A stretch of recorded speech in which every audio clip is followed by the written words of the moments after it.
Let's do this. If we can. Oh, internet's so slow.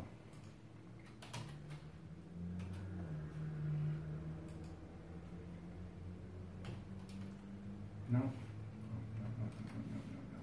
Come in. Yeah. Let's do this. There you go.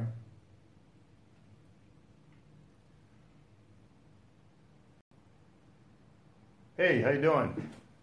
Hey, Betty, how's it going? Yeah, okay. Let's see. We can do this. And this is funny. Yeah, okay. We can get rid of, I don't even know how to run this anymore. This is just so crazy. I don't even know how to run Periscope on the web because it's just so goofy. How do you get full screen? I don't know. So, oh well. How's everybody doing?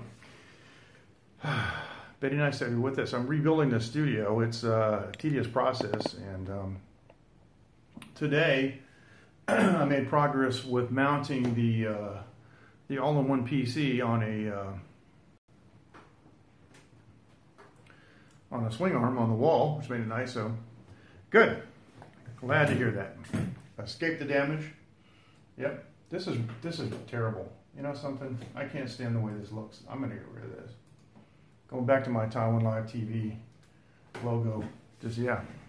Hey Dean, how you doing? Hey, nice to see you. Yeah, we're rebuilding the studio. You can't see, but behind the camera, other side, there's my drum machine.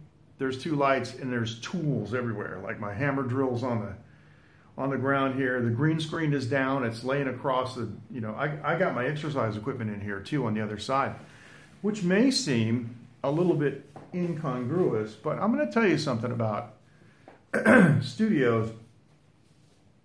Random is good.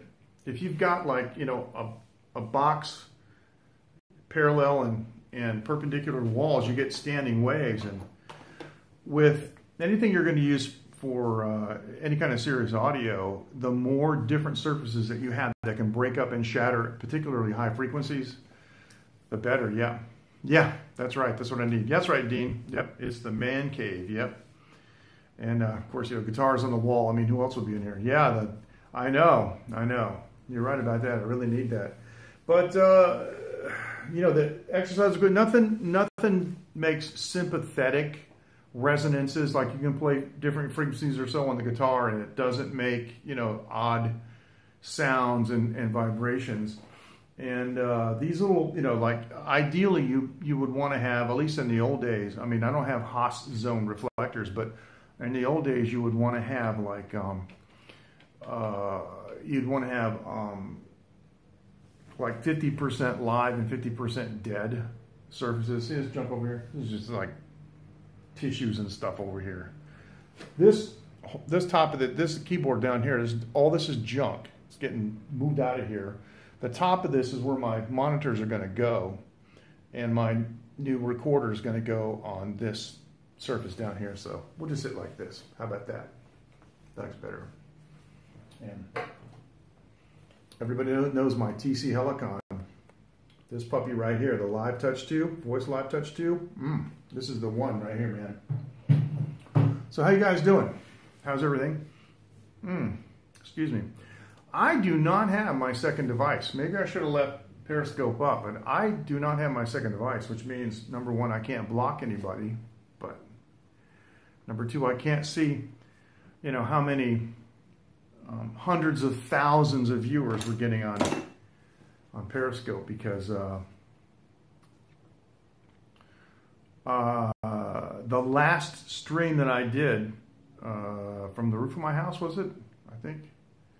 I did a stream, yeah, I did a stream from the roof of my house. Then I did a stream at a temple. I got like 11,000 views on the roof of my house. Maybe I should be up there. 600. No way. 600, that's ridiculous. But yeah, we got 2 on YouTube. That's okay. I think that's real. I think 2 is real. But anyway, you know, the white balance, I could adjust the white balance. White balance is a little bit off here. Let me see if I go to, go to camera enhance. I go to white balance. I think maybe this might be, it's kind of green. I I don't have full control over it. Off. Oh, look at that. That's cool. That really brings out the Taiwan Live TV. I love these camera enhancements that you can do on. Oh, come on! I put a new screen protector on. It's a little bit less sensitive. Okay, and I like the effects. Let's see what we could get for effect. I had the solarized. Yeah, that's a good one. I like that. That's cool. That's useful. Periscope may use government accountants. I don't understand what that means. Anyway, it doesn't affect me, whatever we do. So posterize, that's a good one. Yep, like a cartoon. All right, I'm gonna turn this junk off. I'm just goofing around because, you know, in the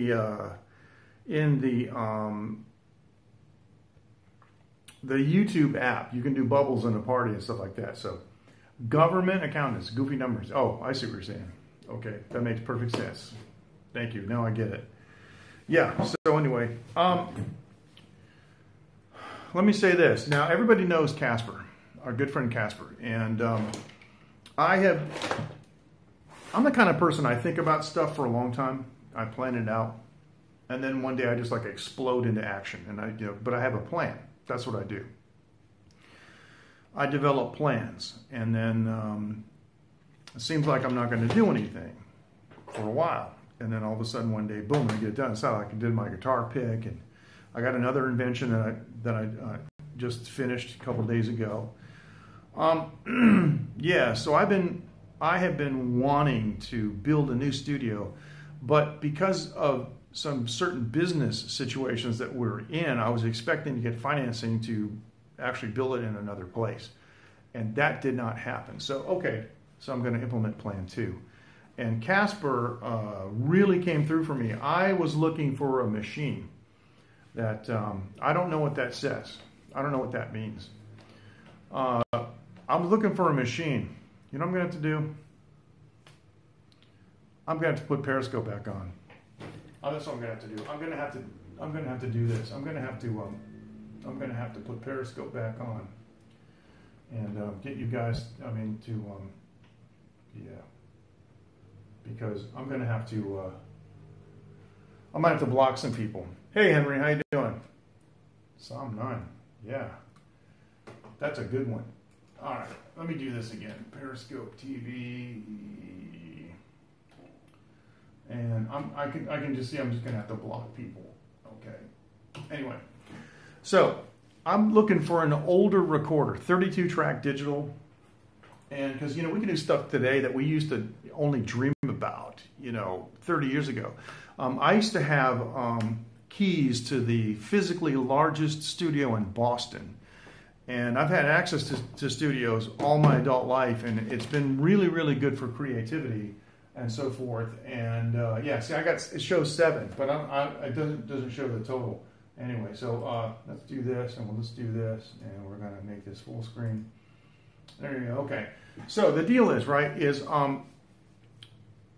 I was looking for a Tascam 32-track digital recorder, and everything's done in the digital domain, so you can do as many track bounces as you want to, and all the effects and everything are added in the digital domain. And with my background in professional recording, I can use like little tiny recorders and get amazing results because experience, all it is. I know what I'm doing with experience. And so I've got high quality drum machine over there that I program myself, and I used to work with a lot of drummers in the States, and I used to play drums when I was a kid. And anyway, I can do a very human style drum pattern, and I've got guitars on the on the wall. So basically what I'm doing is I'm setting up a small 32-track digital recorder. Now here's where Casper came in. I was looking for the Tascam DP32, which is an old model that has MIDI, because everything has MIDI on it. My keyboard has MIDI on it, the TC Helicon is MIDI, and my drum machine's MIDI. Everything's MIDI, and I want to be able to use those to sync the machines together. It's important to be able to do that because, for example, on the drum machine, in the old days, you'd have a big sound module, and every instrument would have its own output, so you could put those into different tracks on the master recorder. You know, one track, excuse me, for kick drum, one track for snare. You might have a stereo pair for toms, a stereo pair for overheads, and maybe a hi-hat. So you might have 7 tracks, usually on drums. And that way you could have individual control over the equalization and the effect, and you want to build them into a room of ambience and so forth.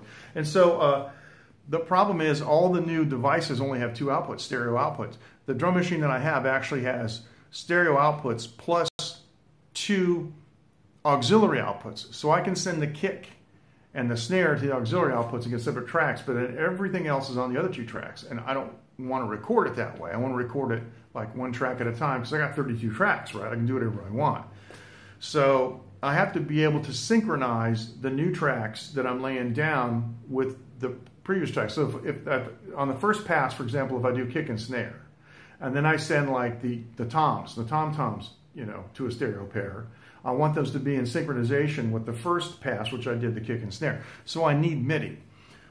There are ways to do MIDI by using an audio conversion box. I know this is probably boring the heck out of everybody. And see that? Yeah, we got 5. Yeah, we got 5 on periscopes. Yeah, it's dropping off. The point I'm trying to make is this: we need MIDI, and it's easier to do if MIDI is in the box rather than trying to do a track for MIDI synchronization. It gets messy. It works, but it's just messy. And they stopped making these a long time ago. So, cool. Yeah. Good company. Good stuff. Good stuff, man. Technicolor. Now you're talking. All right. So, anyway, at least I'm not boring you, I don't think. Yeah, we can do this too. See, I got this on the arm. I can go like this. Spin around over here like this more so you can see it. So there you go. So anyway, long story short, they haven't made this device. They make one called the DP32SD, which used an SD card, was a lot of money, and he shipped it to me. And then I paid him for it, but he did all this up front without any cash up front. Super cool. I mean, that's great. And so now the thing is coming here, and it's going to be here probably in about another 10 days. And by that time, I should have everything squared away, especially over here in this area. And yeah. So, does anyone notice anything different? Infinity, yes. That's right. We're going to infinity. Does anyone notice anything different? He is. He is. And he goes around and he meets lots of people. And if you have the chance to meet Casper, he's one of a kind. He actually reached out to me 2 years ago. When he was in Taiwan, because he comes to Taiwan for business. He wanted to come to Taiwan. He reached out to me to come over here to Win-Win's place. So yeah, that's right. Shaved it off. Now, a friend of mine told me on Friday, he said he was having a talk with his wife. And his wife said, MJ's 50, right? And he goes, no, he's 60. And she goes, no, he's 50. And he said, no, he's 60. And I said, no, I'm 62. Thank you. I owe you a check. So it's not bad. When I used to have my beard, it just, I don't know. I liked it and stuff, but it just made me look older. And our friend Rob, so yeah, there you go. So my friend Rob, how are you, Matthew? Everybody knows Rob, and he shaved his, yeah. There you go. I did. So when I shaved my beard, I looked in the mirror, I was like, holy cow. Yeah, I went back 10 years. So now I got to work on the crow's feet. Oh, and I need more sleep. I'm still sleep deprived. I've been really, anyway, it's going good. It's going good.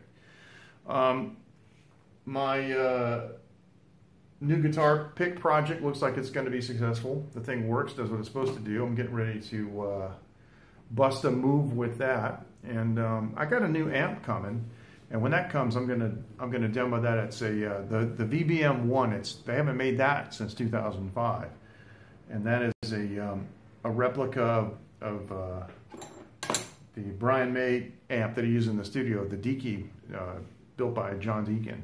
And that amp does some incredible sounds. You guys will recognize those sounds. I'll do a little demo of that amp when it gets here. But the main thing about that amp is it's got a recording output that I'm going to be using definitely.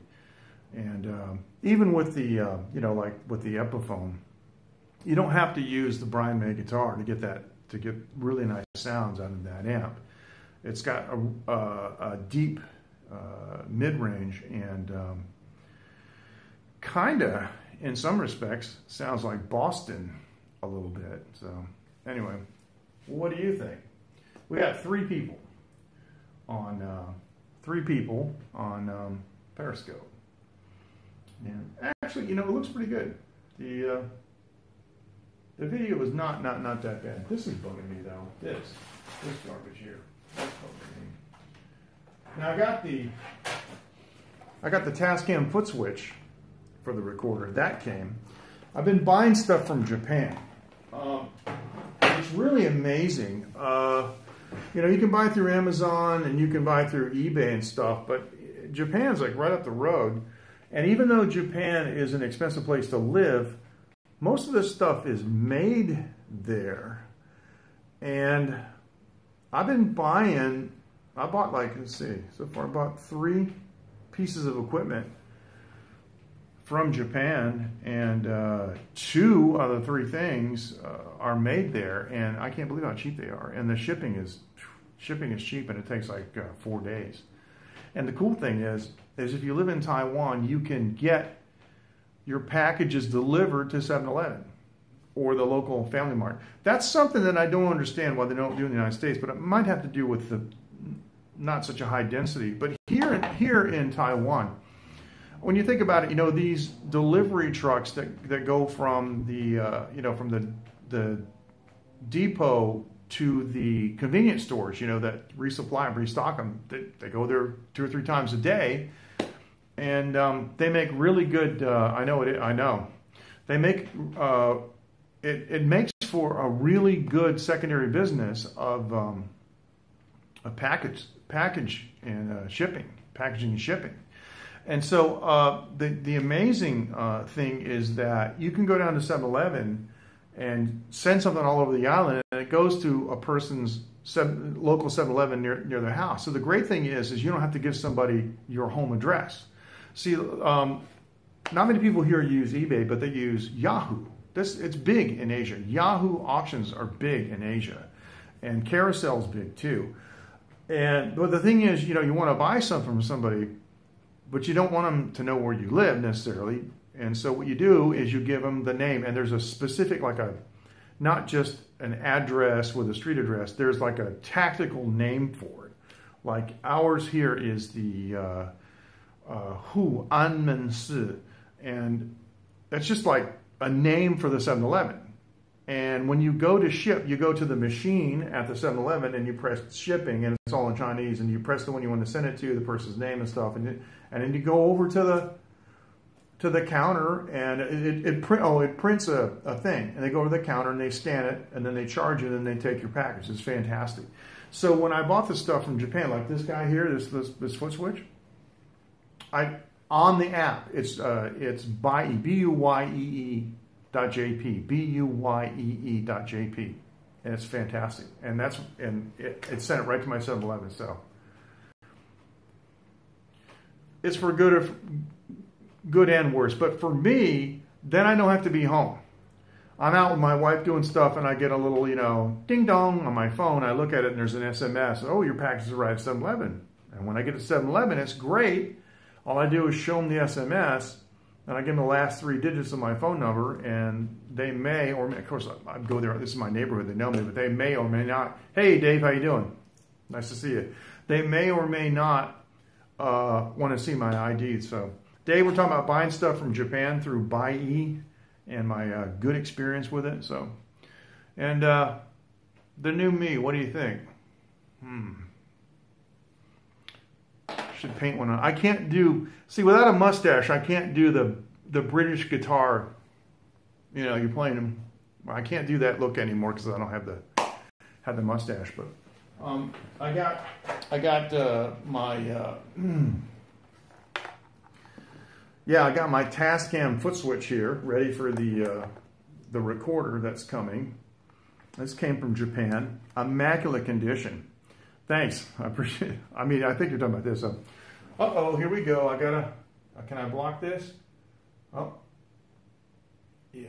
Oh, I don't know. I guess I can't block that. Yeah, that's what everybody says. Somebody said I look like I'm 50. I was like, wow, check in the mail. So anyway, this thing came from Japan, and Dave, I was talking about, and I bet it's the same way in Japan too. In Taiwan, they use the convenience stores, right? You know, for shipping. So yes, you're right. Absolutely, absolutely. 5 to 10. I know, and it always happens to me because I drop my kid off at school. I'm with my wife. She wants to go to Starbucks on the way home. You know, get a bite to eat, a cup of coffee, right? And so yeah. Hello? Oh, it's Black Cat Delivery. You home? No. I'm going to be home in half an hour. And then they come by 4 hours later. Yeah. And so when I bought this thing, Dave, from Buy-E, that place that I actually mentioned it to you. I mentioned it to a few of the friends in the late night group, you know, privately. But the thing is, one of the options that they allow me to ship it to is, instead of shipping it to my house, is that it was... Is that, where is that coming from? Where is that coming from? I see that on my stream, but I don't see it on Periscope. Anyway, one of the options is that they allowed me to ship it to my local 7-Eleven. Yeah, there it is. How can I, oh, I can't, no, it's already on there. This one here. Can we, oh, you know what it is? I didn't log in, so I don't want to bother. I don't want to bother logging in. Anyway, this is just permanently burned. Anyway, so this is the back end of the studio, and it's looking pretty good. I've got everything on a cantilevered. You know, I mean, it's on a corner.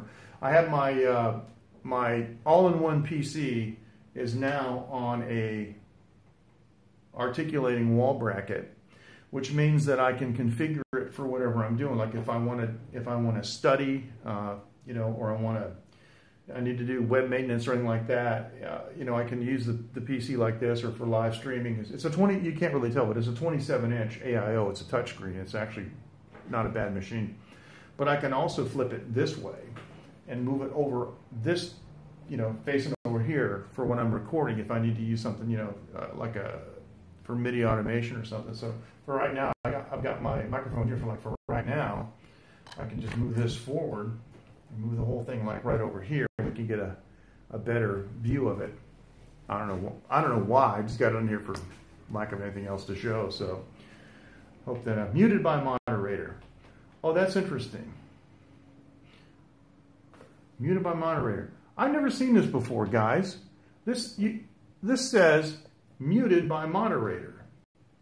You know that, Dave, the last comment where he says, yes, we do? Well, the problem is it burned to the stream here, but it does say muted by moderator on the Periscope stream. I just wish it never made it, you know, to Streamlabs. So I used to touch function more than I ever thought I would. Oh, thank you.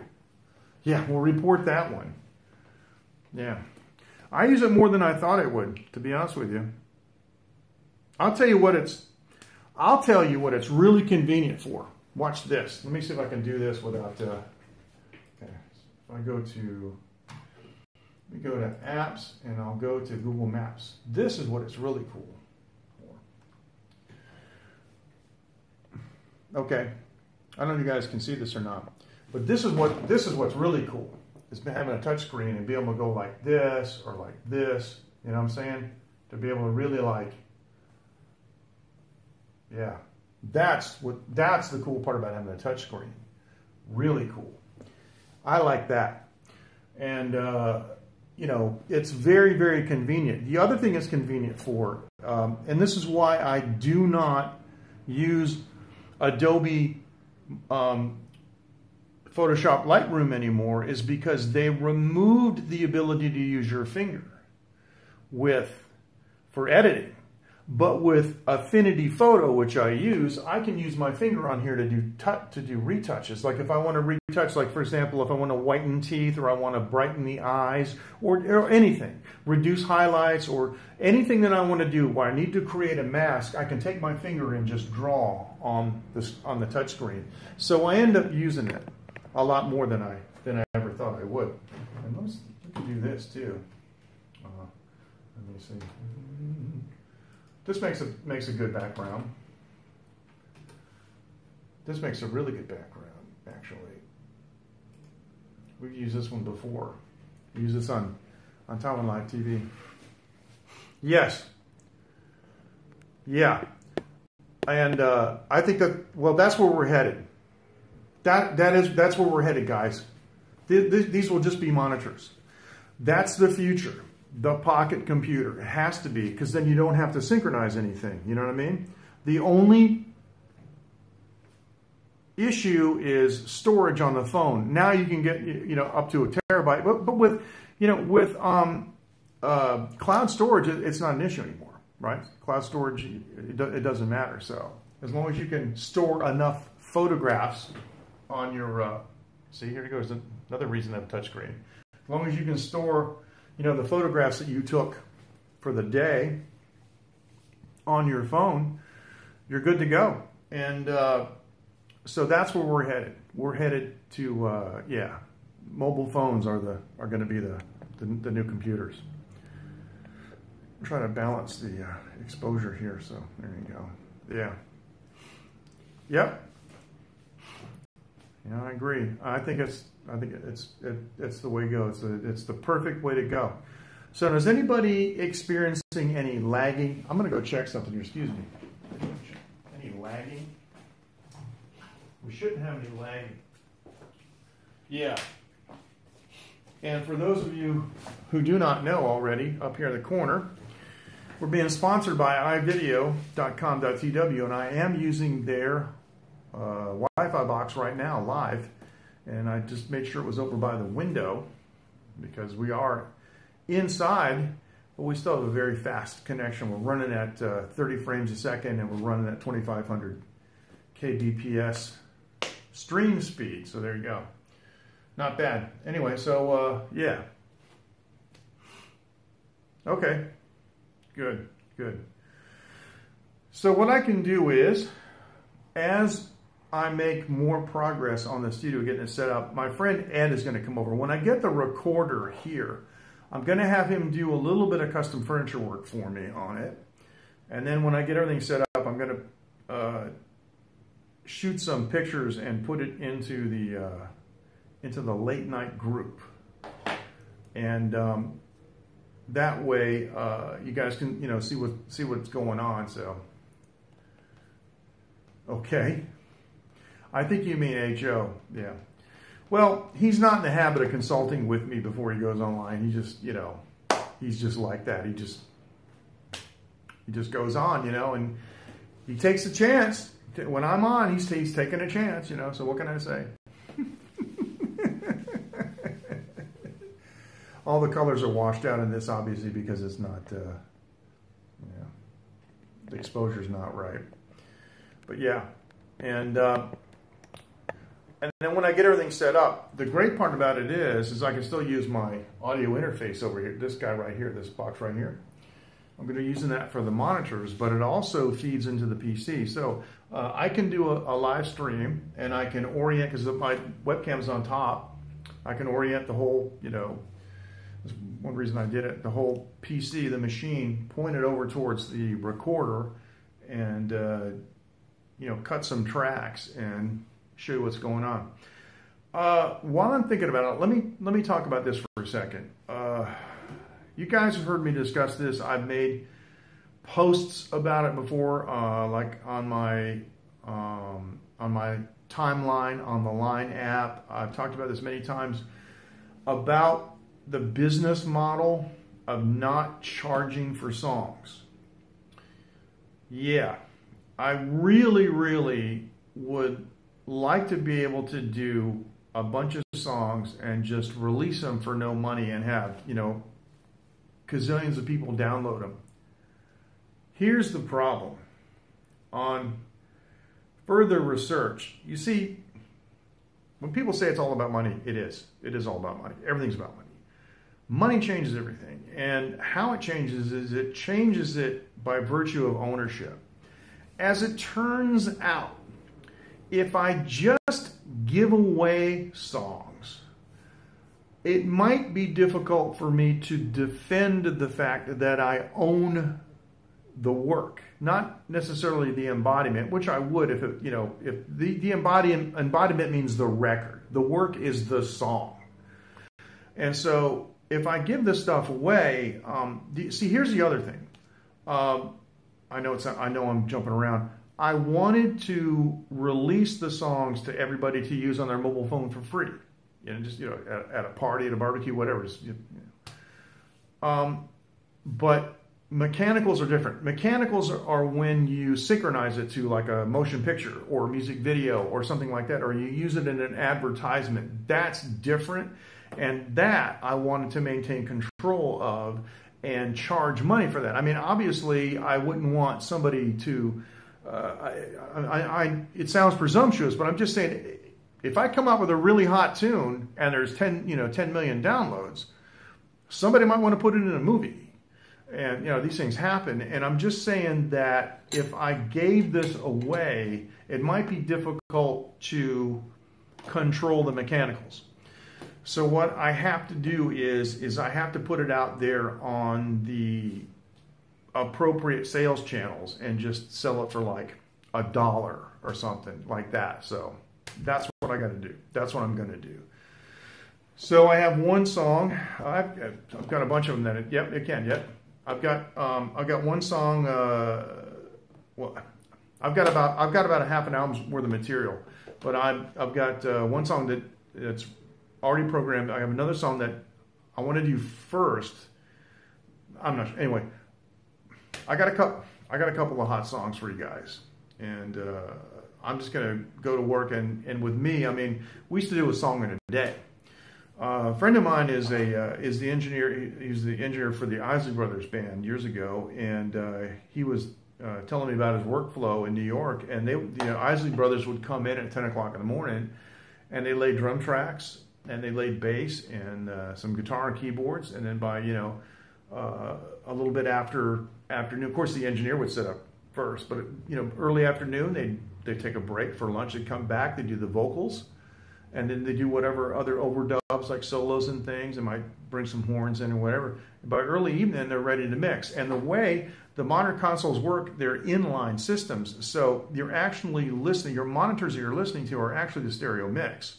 And the cool part about it is as you are adding instruments, you're building the mix, you're getting closer to the final record, and pretty soon when you get towards the end, all you have to do is turn the automation on, start making moves, and by 10 o'clock at night or midnight, they got a song in the can. That's the kind of workflow that I'm used to doing in the studio, and so I can knock these out. I can knock these tunes out quickly, especially being up here by myself. Anyway, as soon as the recorder gets here, I'm going to set it up. We're going to do some tests. I'm going to do the custom furniture. I'm going to do a couple of I got some drum patterns in here. I'm going to do some test recording, some track bouncing, some overdubbing, and effects and that stuff, and make sure everything works the way that it's supposed to work and the way that I understand it to work. And then I'm going to get hot. And I think I can easily knock out the first tune, by myself within 3 or 4 weeks. I'm also considering having it mastered in the United States. And the cool thing is, this is really cool, guys. A lot of big studios offer mixing services, and one of them is Abbey Road. of Beatles fame, that place, if you give them your credit card number and you email or upload to their site the files and their audio files, that you make in your digital recorder or your digital audio workstation if you're using a hard disk-based system on a PC, and they'll mix it for you. They'll do 3 or 4 mixes, and you can get it mastered there. You can get it mastered at many places. The last mastering I had done was done by the famous Vlado from, he was at the time working for Sony Music Labs, but if you look him up online, he's got his own lab now. This guy's incredible. He is the master, and mastering is what makes the, what makes the songs sound like songs and make records sound like records. That's where a lot of people mess up. A lot of your homebrew recording guys, they don't do the mastering. Mastering can be expensive. Relatively expensive. For a small studio, it can be $1,000, it can be $2,000, it could be $4,000 or $5,000 per song. Back in the old days with Sony Music Labs, excuse me, in the mid '90s, it cost us, if memory serves, it cost us $2,500 per song to get it mastered. And I had an EP, and I did 4 songs. Added up quick. So yeah, it's 10 grand right there just for mastering. So yeah, But if you're going to get the return on the investment, then it's not a big deal. Anyway, so yeah, that's what's coming up. So we got 4 viewers on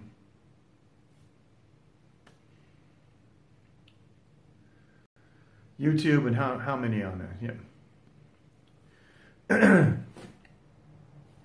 Well, I don't think they spend years on mastering, but they spend years on recording it. Yeah. And I understand why, and things come up. And like when I got injured, when I released my record in 1995, my last record, I meant to release it in 1994. I got injured. I had to take a year off. My back was injured, and I had so much, when I sing, you've got cavity pressure, you're pushing air out, and every time I tried to sing a note, it hurt so bad I would almost collapse on the floor. Fortunately, my voice is very consistent over time, and we use the same microphone, the same techniques, the same position. I've been working in that studio for 20 years, so there are tracks on that album that are a year apart, vocal tracks, and you can't tell. So fortunately for that, but yeah. A lot of things can interfere, but if you put time in, if you have a really clear idea of what you're doing, especially where I'm doing what I call time compression methodology, where actually it's not really time compression. I'm spending the time on the other aspects rather than at the recorder. In other words, I am programming the drum machine, so all I have to do is turn the recorder on, press the button, and then that's done. But I put the time in on the machine. The other thing I'm going to do is there are a couple of rehearsal studios around here that have MIDI-enabled drum machines, or electronic drum kits that are MIDI-enabled. I can take my drum machine down there, put it in record, and I can play the drum parts and get them exactly the way that I want. I can do as many takes as I can do 20 takes and just save them all and just pick which ones I want. And the cool part about it is because it's all MIDI and you can synchronize them, you could actually have different sets of drum tracks on the mixer and cut between them and build, the best drum performance, that you can come up with out of all the different parts. If you really, really want to get, that technical. And you can do waveform editing on the machine too, which actually, you're looking at the actual waveform and cutting it out and pasting it in, because it's all in the digital domain. It's great. You can insert silence. You can get rid of certain syllables and things. If you say like or something in a vocal track, you can erase that out. So it's pretty cool. So I am looking at some of the rehearsal studios around here that have these drum kits. I'm going to take my Roland machine down there and plug it in, plug the MIDI cable in, and go for it. That's a really, really good way of doing it. I don't have room in here for drums. I really don't. The other cool thing, though, about using a digital recorder that records with WAV files is I can get my friend Tony Vaughn to play a bass track, and give it to me. And I can like get a friend of mine in anywhere in the States or anywhere else that plays drums to do drum tracks for me, and just email them, or put them on Google Drive and I download them and just import them into the machine, and there it is, boom. That's stuff that I mean, I don't want to say that I invented that, but I'm the first guy that I know that talked about that, wrote a paper about that, that kind of workflow and using the internet, for recording in 1996. And we got the backing of the mayor in my town to start a new internet-based recording studio. Couldn't get the financing. It was amazing. People are doing all of that now. It's Brian May was on tour, and he recorded a guitar part for an album back in England. So, everybody's just called encoding. Everybody's doing it now. But I had worked all of that out in the 90s in a paper that I wrote, and we called it, TIRS, the Internet Recording Studio. And like so many things, I mean, I don't know what it is, but it's very hard to get things done in the United States. I don't know why. It's so much easier to get people to listen to you, to make deals, to get things done in Asia. I don't know why, but just another idea that just. So now, like with these inventions that I have, because my wife runs, a manufacturing consortium, I can just go to the factory boss and say, here, this is what I want. And we do a drawing, and then they just, like the case of the guitar pick, they just wire EDM, cut the thing. It's amazing. So I'd love to show it to you, but I can't. If I show it to you, then the secret will be out. I'm not going to do that. But anyway, I'm going to sign off. It is 23:08 here. It's 11:08. I want to thank everybody for joining, and thanks, Dave, for asking me if I was going to come on tonight. I appreciate it. And nice to have a little update, let you guys know what's going on, and answer your questions. I appreciate it. Good comments. Nice to see Betty, Henry, Dean, and Matthew, and other Dean, and Henry. Did I say Henry already? All right. Anyway, good night. Thanks, Dave. You guys take care. Later. Thank you. Yes, it is good. It is progress. Thank you. Thanks, Matthew. It is progress. Yep, it is progress. And the way things are shaping up in here, it's really good. It's going to be good. It's going to be nice.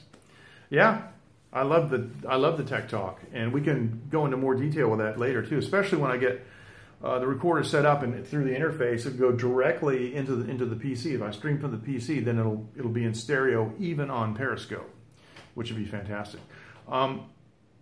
Which is a good question. I believe that right now, through the phone, through Streamlabs and Restream.io, I believe that even now I'm broadcasting in stereo on Periscope. I have to go back and listen to the replay and see. You guys take care, and we'll see you next time. Thanks. Bye-bye.